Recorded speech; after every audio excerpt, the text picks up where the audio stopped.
ఈరోజు కరేపాకు పొడి చేస్తున్నానండి. దాంట్లో ఏమేమి వేయాలంటే కరేపాకు ఎండుమిర్చి వేసానండి, తర్వాత మినపప్పు అండి, ధనియాలు, జీలకర్ర అండి, కరేపాకు పొడి వేస్తున్నానండి. చూస్తా ఉండండి.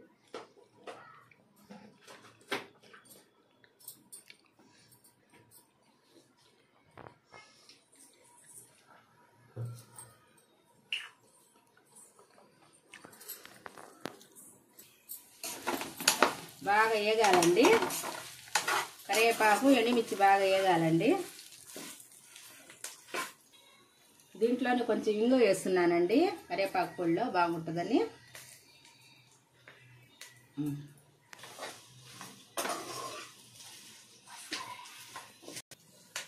వేగినాయండి.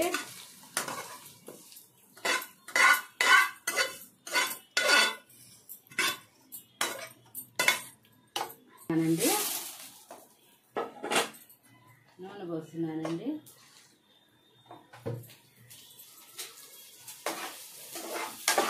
ధనియాలు కూడా బాగా ఎర్రగా వేగాలండి.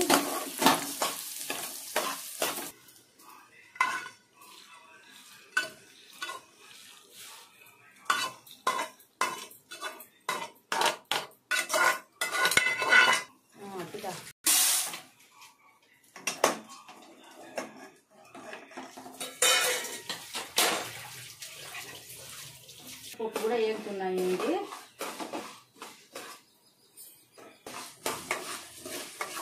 మినపప్పు కూడా వేగింది. తర్వాత ఇవి కూడా దీంట్లో వేయాలండి.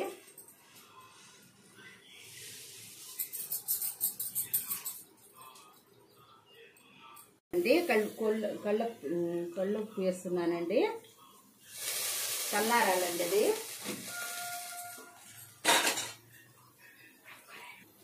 ఇది బాగా చల్లారాలండి. మిక్సీ పెడదాము. చల్లారిన తర్వాత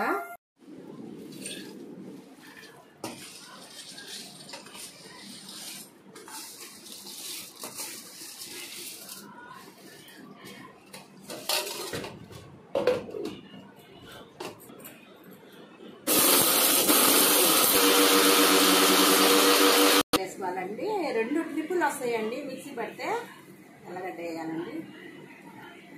మినపప్పు, కరివేపాకు, ఎండుమిర్చి అన్నీ వేసి కరివేపాకు పొడి రెడీ అయిపోయిందండి. ఈ కరివేపాకు పొడి ఇడ్లీలో కానీ, దోశలో కానీ, దేంట్లోనే చపాతీల్లో కానీ దేంట్లోనే బాగా రుచిగా ఉంటుందండి. అంటే తెల్లగడ్డ కొంచెం మరింత వేసుకోవాలా, చింతపండు కొంచెం వేయాలా, ఉప్పు కొంచెం వేసుకోవాలా, అన్నీ వేసి కరివేపాకు పొడి ఇప్పుడు శీషాలు తీసి పెట్టుకుంటానండి. చాలా రోజులు వస్తుంది నాకు. తర్వాత వచ్చి మీకు ఇష్టపడితే ఒక లైక్ చేయండి, షేర్ చేయండి, సబ్స్క్రైబ్ చేయండి. సబ్స్క్రైబ్ చేసుకుందండి, ఒక్కటి కూడా పడటం లేదు నాకు.